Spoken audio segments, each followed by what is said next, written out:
Hello.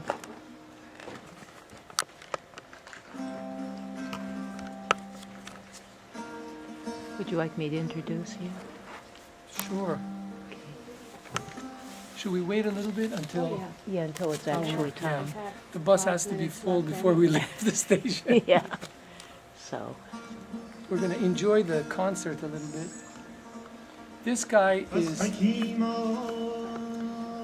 his name is Purnazeri. He's one of the very famous songwriters, singers, and musicians. Oh, this guy right This guy, the first guy, the elder guy. And then he's his son. This guy's his son. where'd you get these materials? They're all bootleg. No, I'm Oh, okay. kidding. I'm Mark. No. No, you can buy them off the internet or.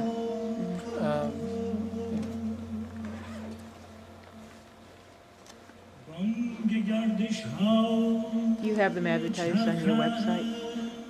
I can put them on the website. I will. Yeah. I will do that. Excellent idea. Good. It's really neat stuff. Yeah. And then this is also. These are two also very nice CDs, not a DVD. This guy is the main guy's cousin. These are very famous singers and songwriters who take Rumi's poetry and make them into songs and interpret them as different. I don't blame you.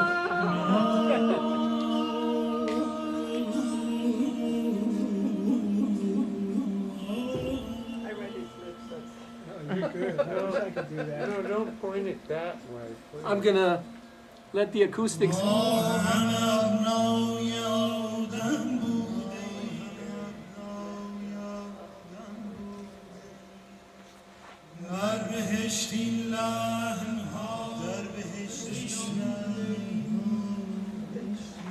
do have a microphone, right? No, I'm just gonna speak, you know. Okay. We're gonna just Did we enjoy some. promise you a microphone? Pardon? Did No, you no. ask for one? No, no. Okay. No, we're all set. Okay. These instruments are, the small instrument is called the sitar. Not the sitar, which is the big one, but the sitar. Se as in three, tar is threads. And actually it's four threads, but they call it the sitar.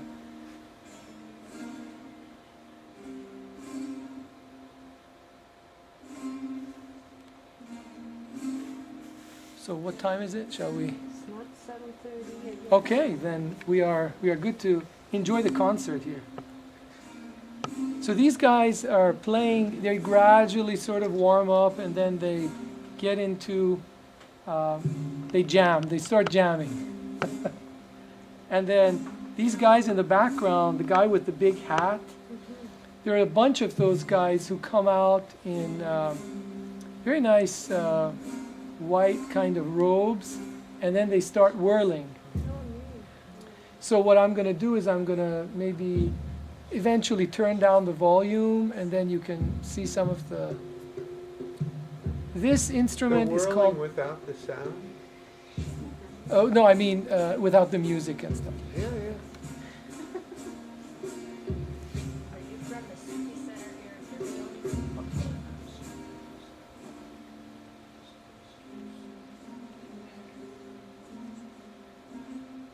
So Rumi lived about 800 years ago, and he was born, they say, on September 30th, 1207, and he lived about, for his time, he lived to a ripe old age of 72, which for his time was, or 70 years old actually, passed in 72.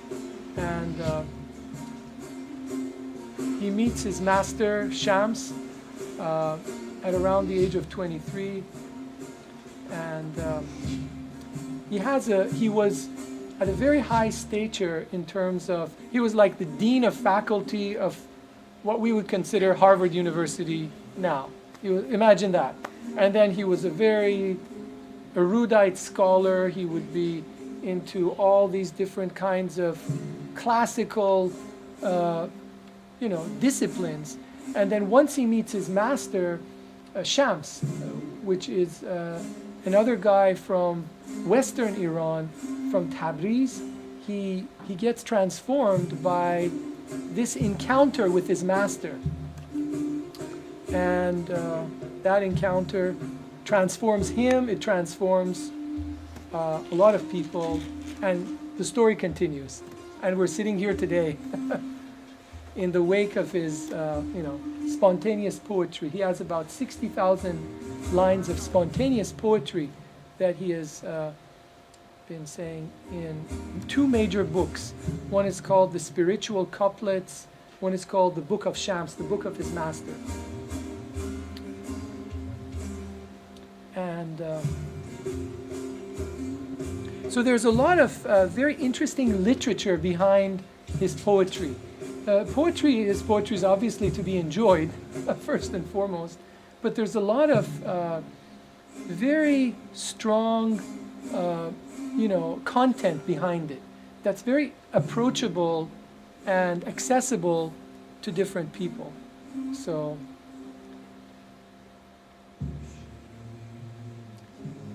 these ensembles typically select one or two of his poems, or 5 or 6 of his poems, depending on the concert, and then they write music to his poems. So it's sort of done in that order, whereas in some cases people write music and then write the lyrics to the music. And some people obviously do the opposite, but these guys utilize that kind of a interaction. So tonight we're going to have a very special program for you. And but before we announce the special program, I'll let Suzanne introduce the session. This was all the pre-program.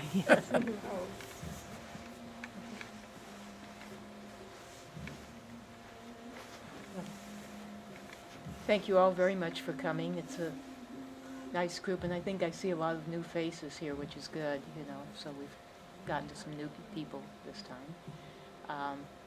Ali Arsanjani has always been able to delight and surprise us. What was the name of the person you brought with you last time you were here? Erdogan, and he was wonderful. I hope he comes back sometime. Can you tell us a little bit about him? I'll tell it at the end. How about that? Okay, very good.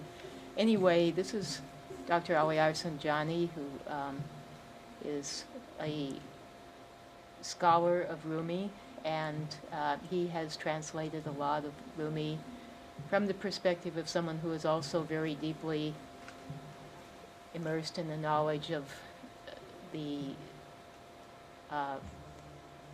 pure consciousness that all of us study here every day. And so his translations are very sensitive to that level in Rumi, which is becomes very transparent when you listen to him.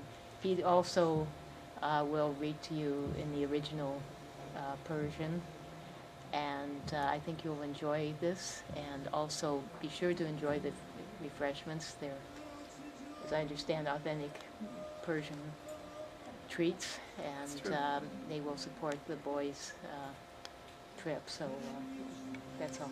Thank you very much, Suzanne. Where do you live? Where do you hail out of? I live here in In town. Fairfield? Yeah. Oh, okay. So we have 3 very special guests in the back there. If you could please stand up. There are 3 men from the senior class at Maharshi School, and we'll give them a thank you. They're going to be, we're going to work together, the 3 of them and myself, in delivering the poetry of Rumi to you. So they're going to be reading 3 of the poems together, very nicely done, and so we will enjoy that as well. And they are They're trying to gather money for their senior trip, their traditional yearly, if you will, journey to, bring consciousness-based education to wherever they go. So that's part of. Where are they going? There are many options. It is still up in the air due to funding. So their first target was Spain, England, and then, if all else fails, San Francisco. So, okay, very good. So with that, I will quickly begin with a quick introduction. Is this distracting in the background, or is it okay? You know what it is? It's the lights or something. The lights are very bright, huh? Yeah, I don't, they're fluorescent. So if we turn them off, he won't be able to read. So, Sorry about that. Flashlight. yeah. Sorry about that. Can they hear you back there? Yeah, can you hear me back there? Yes? I will project. Yes, Did you say you're reading it in original language? Farsi, yes, I will. Well, take a vote, but for me, I would like to hear the sound of the language without the competition of the music. Absolutely, absolutely. I will turn it off when I start actually reciting. So we'll have this video in the background. How about that? The others would prefer, maybe I'm the only one. No, that's okay. We will alternate between different styles here so that everybody's happy. So in the past 25 years, Rumi has been one of the most, actually it seems that I've read in several places, he's one of the most famous poets in the United States. That says a lot for a guy who's been not around for the past 800 years. Yeah. And he is a supreme mystical poet. He has fiery passion, beautiful imagery, honesty, and portrays love and bliss in his poetry in the connections he has directly with the divine. His poetry shows the path of reaching the divine through the path of love and devotion. And this thread runs through his spontaneous poetry of which comes, as you will see, from a very, very deep level within him. He embodies the truths and mysteries of divine grace and glory and embraces all paths and approaches to the experience of God. So he's very much into that direct connection to the divine, which is devoid of any kind of particular religion or particular kind of mindset. So I'm going to start with, since it's Valentine's Day today, we're gonna focus on love, and I'm going to read a. So we all know the theme of the lover, the beloved, and loving, right? Those three aspects. And in that sense, what we're going to be doing is we're going to be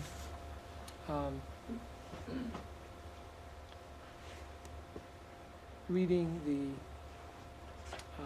the first poem is called "The Moon is My Master," and so this is his devotion and love to his master. He says, "The moon is my master. I am a slave and serve only the moon. Speak to me of nothing but him. Say no more. I am a servant that serves only the moon. Speak to me of nothing more. In my presence, speak of the light and sweetness of nothing more. Don't speak of hardship. Speak of nothing but treasures. And don't worry if they think you've lost touch. Say no more. Last night when I went insane, love saw me and called out. Don't worry, here I come. No need to scream or tear your garments. Say no more. I told love, look, I fear something else. Love replied, there is no other thing anymore. Say no more. I will whisper secret words in your ear. only nod your head to agree. Don't speak. Say no more. So one of the things that Rumi has always emphasized is the direct experience of love, direct experience of the divine. And he says, even though different words and verses describe love, but the appreciation of love without speech is clearer still.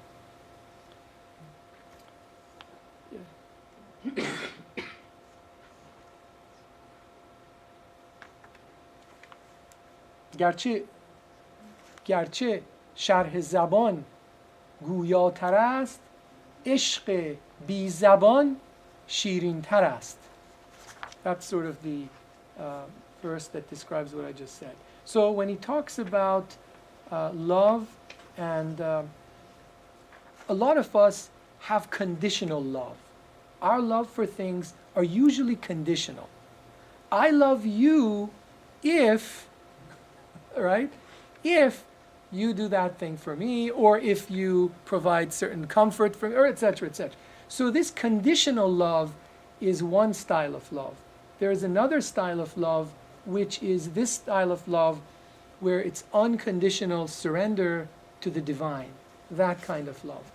And what Rumi says elsewhere is that no matter what kind of love you experience, it doesn't matter. All these different kinds of love will ultimately take you to that ultimate love. So don't worry about it. But what he's saying here is that usually we fear something else. We say, yeah, I'm okay with this, but what he's saying, his master is saying, is there is nothing else. So he's saying, he's telling his master, I told love, look, I fear something else. Love replied, there is no other thing anymore. So all there is love. And that experience of love. Say no more. I will whisper secret words in your ear. Only nod your head to agree. Don't speak. Say no more. Following the path of the heart, the life-bestowing moon appeared before me. The moon is a symbol of fullness. We have that symbol too, of the moon being a symbol of fullness. The journey is delicately pleasant when you are on the path of the heart. Say no more. I said to my heart, what kind of moon are you? And it replied, this is far beyond you.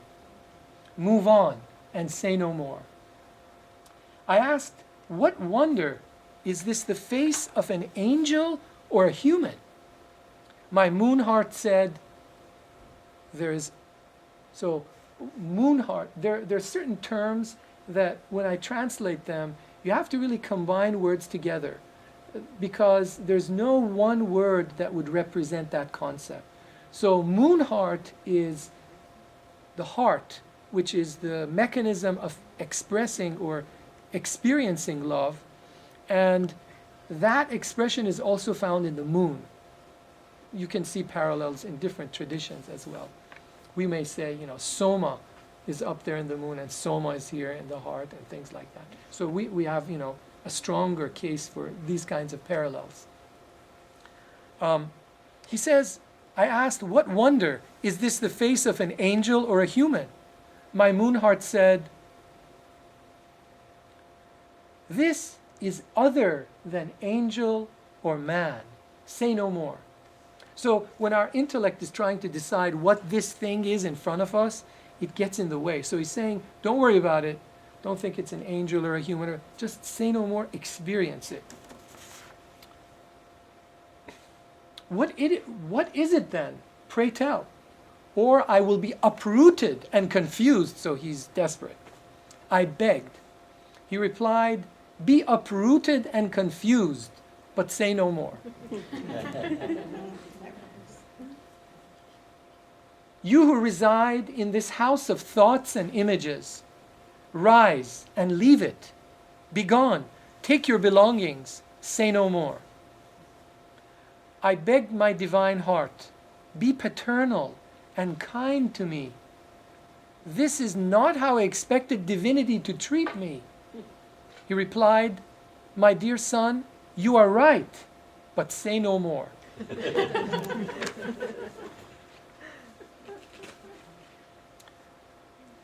So we have to try to track down these three seniors who have disappeared in some unknown location so that we can continue. Okay, so the next one is called, so one of the challenges you're always faced with is whether you take one poem and just talk about it for 2 hours, or whether you take many poems and sort of just read through them. So I've tried to do a little bit of a combination of both, not to get you bored with just looking at one poem for 2 hours, but having multiple poems, but then talking a little bit about potentially what they mean. The next one is entitled, oh, I forgot to read the Persian for you. I'm going to actually go get the, excuse me.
So this is how it sounds in the Persian. He says, the moon is my master. من غلام قمرم غیر قمر هیچ مگو پیش من جز سخن شمع و شکر هیچ مگو سخن رنج مگو جز سخن گنج مگو ور از این بیخبری رنج مبر هیچ مگو دوش دیوانه شدم عشق مرا دید و بگفت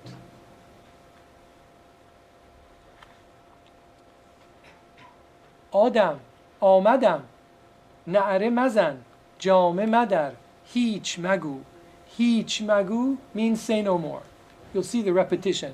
هیچ مگو at the end of these. گفتم ای عشق من از چیز دیگر می ترسم. I told love I fear something else. گفت آن چیز دیگر نیست دیگر هیچ مگو. گفت آن چیز دیگر آن چیز دیگر نیست دیگر هیچ مگو. من به گوش تو سخنهای نهان خواهم گفت. سر بجنبان که بلی جز که به سر هیچ مگو. So I'm not going to read the whole thing, but I wanted to give you an idea of how. Yes, the rhyme, exactly. The rhyme is something that. So the next one is called Every Particle of My Being. And then after this, we'll get the three of our senior men of the MSAE class to come here and read us their first Rumi poem. Very powerful poem. So, every particle of my being, I felt the benevolent presence of our good king. That lamp that lights up hearts, that companion. So Rumi and the Sufi imagery and poetry tends to utilize the word friend, companion, king, to refer to the beloved, to refer to the divine, basically. So when you hear these words, that's what it means. That companion that never leaves you in times of need, who expands my soul and flourishes the world, the one who bestows wisdom to wisdom itself, the one who purifies purity and light, the one whom the moon and heavens worship, the one in whom direction, the one in whose direction sages, soul, pray. So what he's saying is, prayer in the Muslim tradition is directed in a certain direction to Mecca, for example. But what he's saying is that this is the direction beyond direction. This is the direction from inside the soul that is directed towards the divine. Every part of my being independently uttered these words, that thanks and gratitude be to God.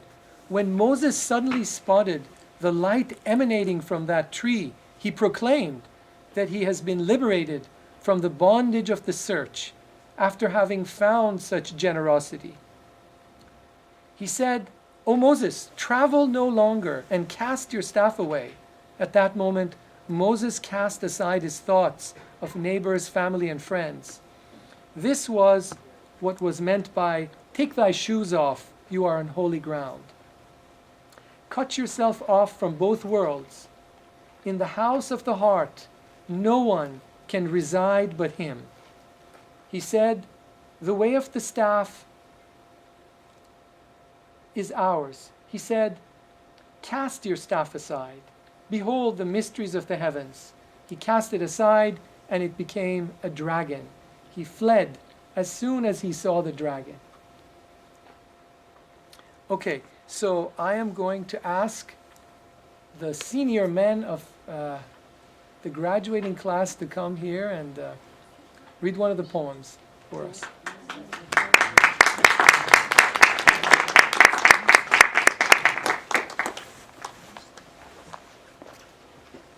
You guys can stand over there if you want. And project. Block this temporarily. Whirling sparks of love unite. You're going to have to Dan? project for those guys over there. Much loud. Whirling sparks of love unite. Dancing flames of light combine. Those who fell apart unite. Fallen from their source a day, they won't rest till they find a way. To reunite, they remember the day. So they choose to wind right back on course.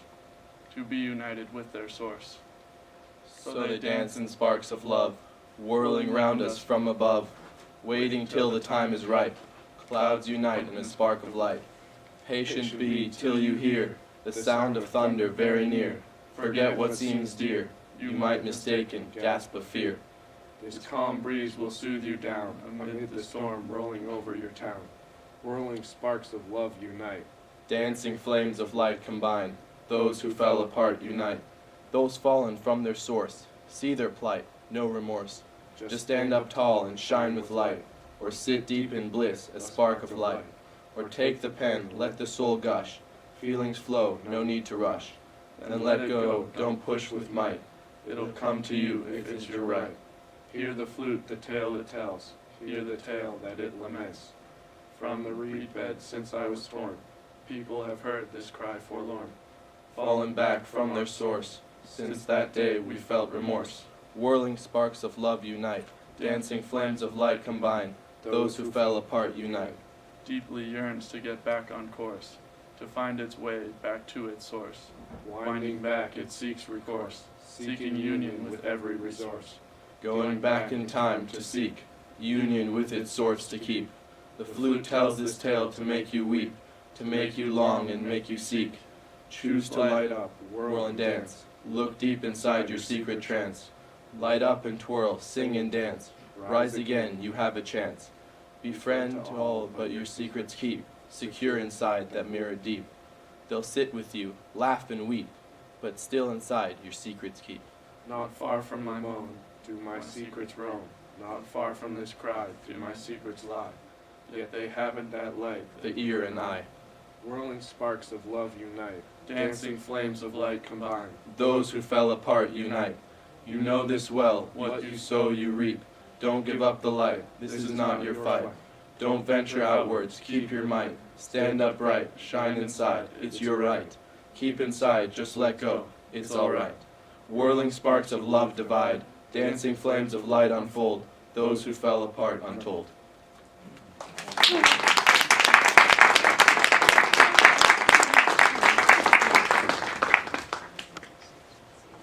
powerful, isn't it? They're- And they wrote it? no, but they presented it very powerfully. Yeah, very.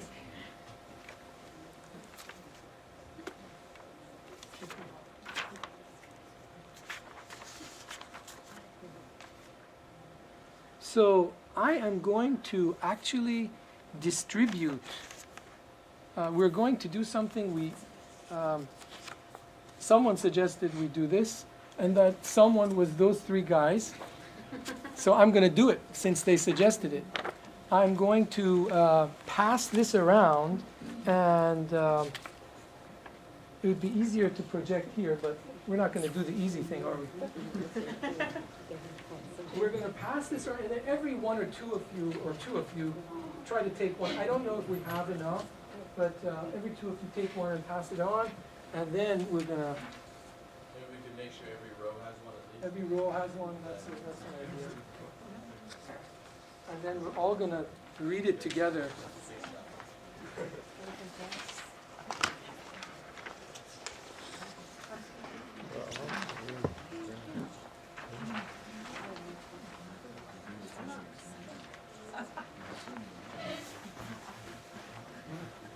This is tough love. Actually, we have more. No, actually, I have just one for myself. Okay. So I'm going to read it once, and then, well, actually, some of it, and then we're going to all read it together. How about that?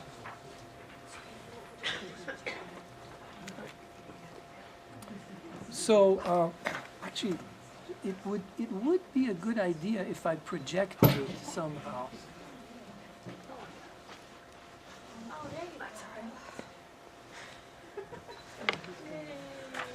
I don't know if you can see it properly or not. You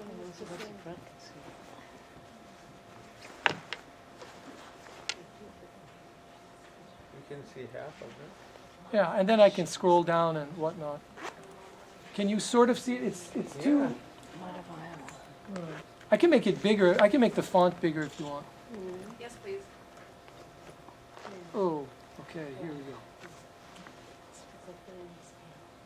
So this is actually a very famous ode of Rumi's, which...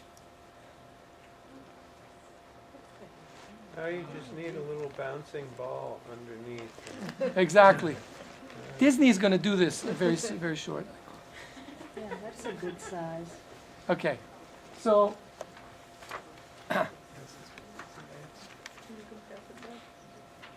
yeah.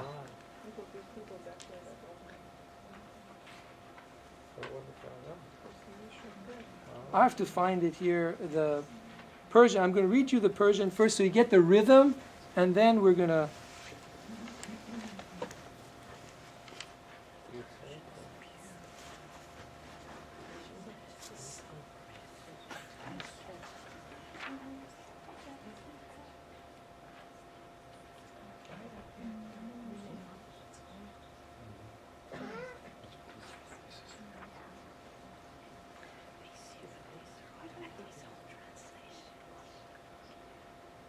Okay, so he says, this is a very famous one. You'll see, he says, مرده بودم، زنده شدم، گریه بودم، خنده شدم، دولت عشق آمد و من دولت پاینده شدم.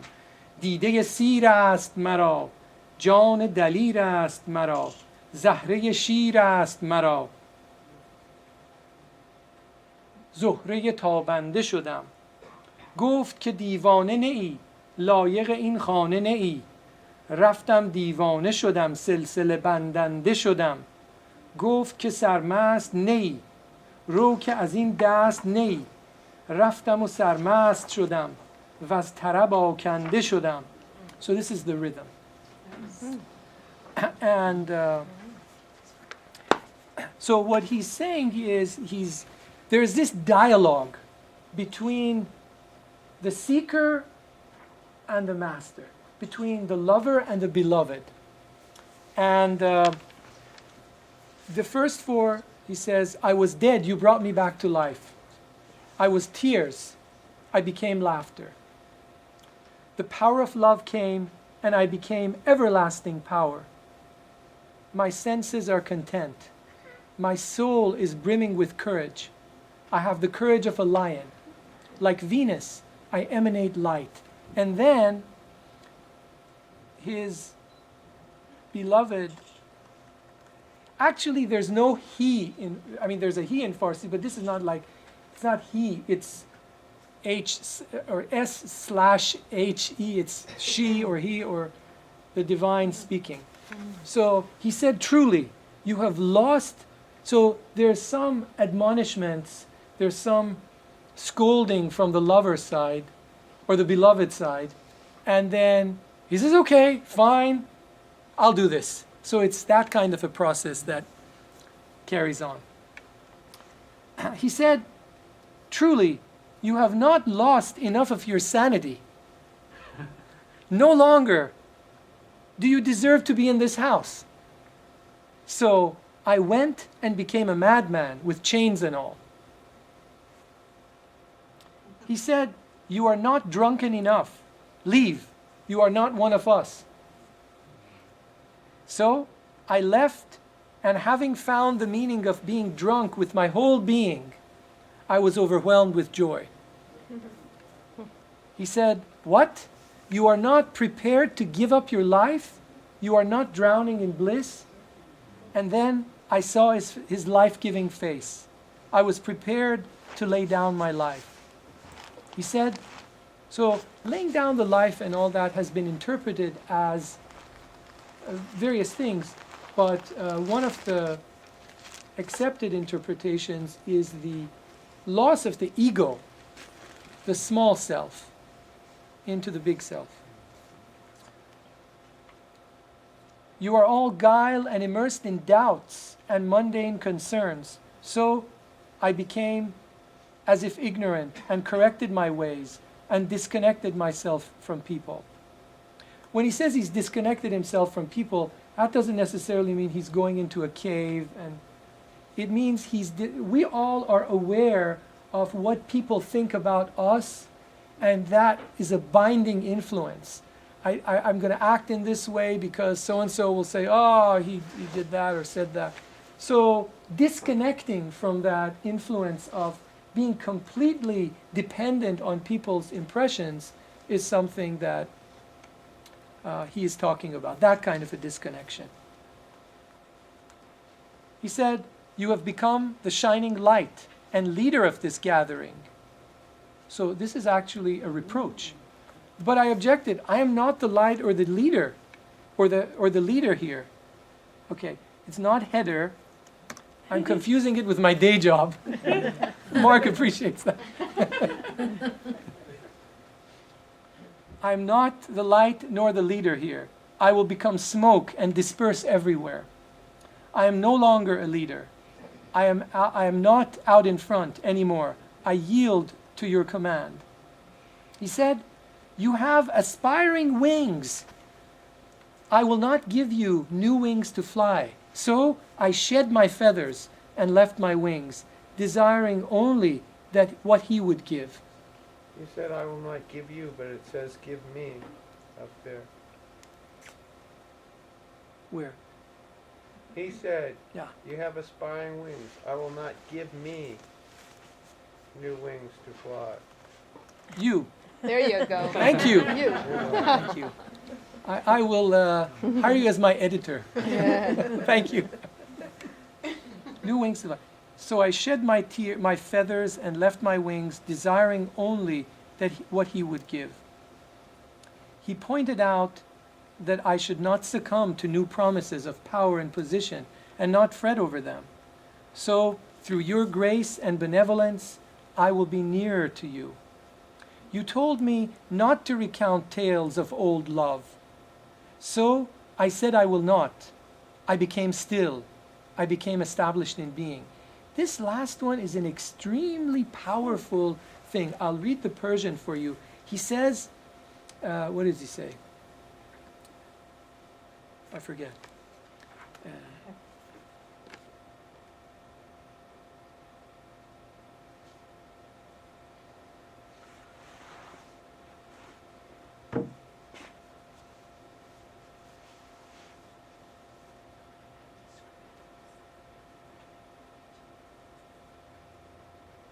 There it is. گفت مرا عشق کهن از بر ما نقل مکن. گفت مرا عشق کهن از بر ما نقل مکن. گفتم آری نکنم ساکن و باشنده شدم. He says, don't tell me about your old loves. You know, don't tell me, oh, I love this person, this thing, that. And so, what, you know, the previous versions of desire that we had, forget about that. So I said, I will not, and I became still. As soon as he let go of this mental engagement of trying to talk about the, we tend to ramble on with our friends sometimes, on Facebook, on chatting, etc., in terms of some other thing that happened that we were attached to. And what he's saying here is that detachment brings stillness, and from there you can become established in being. So he's basically telling him, از بر ما عشق کهن نقل مکن. گفت نکنم ساکن و باشنده شدم. My heart, as a result of this, my heart gained those life-giving rays of light. My heart opened up and engulfed the world. Okay, so we're going to read this together. How about that?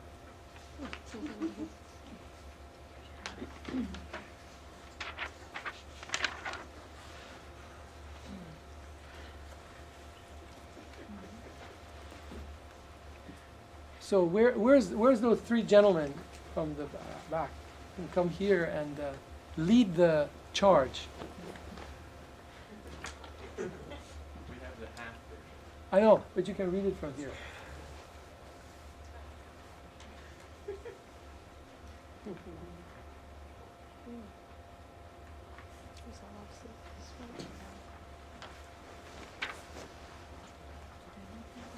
There you go. There's an offer.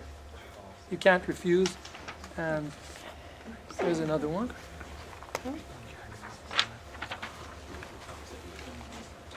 You can share.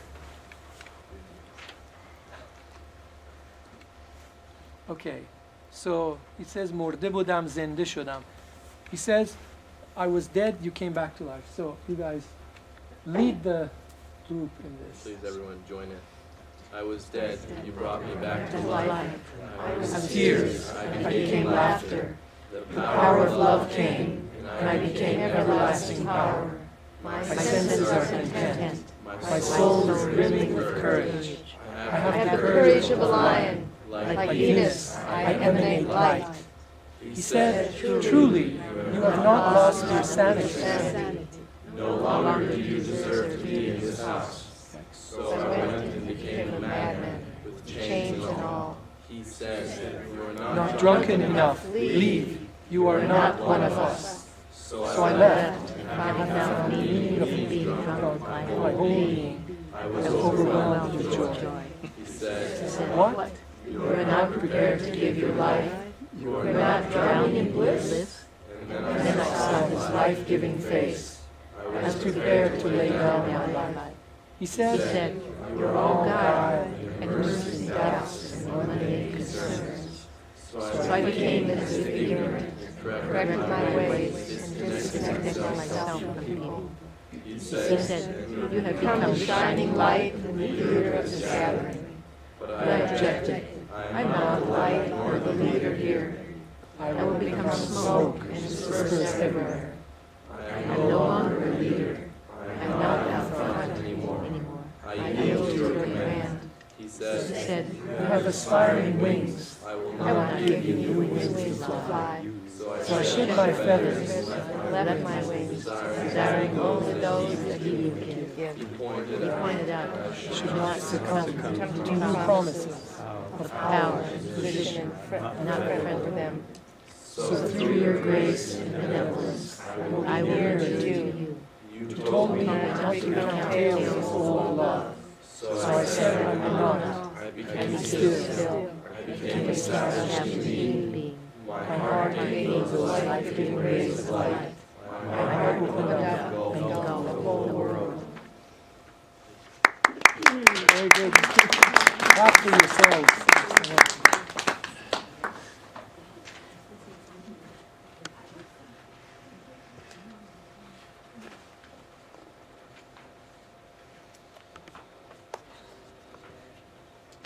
Okay.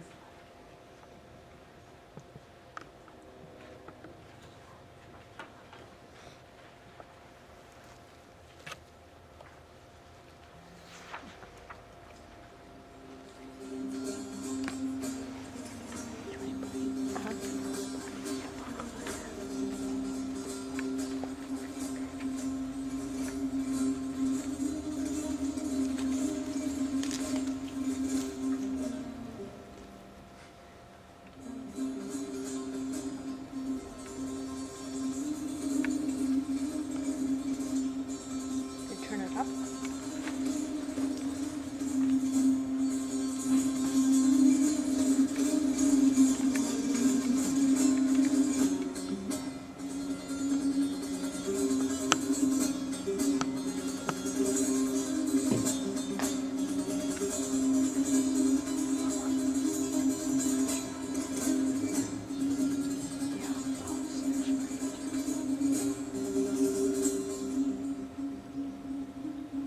So this is a good time to take a break and enjoy some of the refreshments, and then we'll be back here in 10 minutes.